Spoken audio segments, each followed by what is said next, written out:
বন্ধুরা সবাই কেমন আছো? আশা করছি সবাই অনেক অনেক ভালো আছো। তো চারিদিকে ওয়েদার দেখতেই পাচ্ছ কতটা ভয়ানক, মানে চারিদিকে ঝড় বৃষ্টি এতটা পরিমাণে বইছে যে বলার মতো কিছু ভাষা নেই। তাই তোমাদেরকে একটু সাবধান করতে চলে এলাম।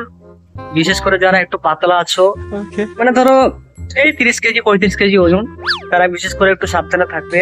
okay. তার কারণ এই যা ঝড়ের গতিবেগ ভাই, ঝড়ে যদি একবার উড়ে নিয়ে পালায়, কার বাড়িতে যে ফেলবে তা ঠিক নাই।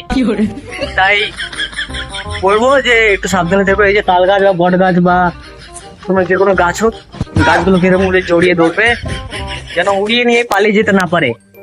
তোমাদের বন্ধু বান্ধব থাকলে অবশ্যই ফোন করে জানিয়ে দাও যে ভাই ঝড় বইছে, একটু সাবধানে থাকিস, নাহলে উড়িয়ে নিয়ে পালিয়ে যাবে।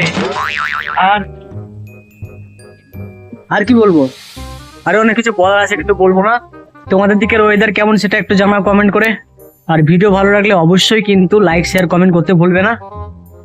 কেন লাইক শেয়ার কমেন্ট করছো না বলো তো? এখন গিয়ে করো লাইক শেয়ার কমেন্ট।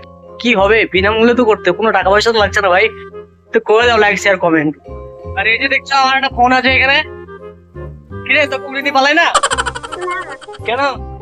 আমি একটু ভারী আছি দাদা। ও একটু ভারী হাজার লেখা কুড়িটি পালাই না, কিন্তু তোমাদের মধ্যে যারা 30 কেজি 35 কেজি ওজন, তারা ভাই মানে এই ঝড়ের গতিবেগে যে কোথায় নিয়ে পালাবে, কোথায় নিয়ে উড়ে নিয়ে পালাবে তা ঠিক নাই। মানে ধরো তোমার বাড়ি যদি এই বাড়ি হয়, তো দেখা গেলো ঝড়ের গতিবেগে দেখো ওই দূরের বাড়িগুলো তো ফেলে দিতে পারে। সাবধান করে দিলাম কিন্তু ওরে বাবারে, দেখো আমাকে ফেলে দিচ্ছে, দেখছো? আমাকে 50 কেজি ওজন তাই আমাকে ফেলে দিচ্ছে। তাহলে তোমরা 30 কেজি ওজন, তাহলে কি হবে ভাবো, বুঝলে? আজকের মতো বাই, এখানে বিয়ে নিচ্ছি।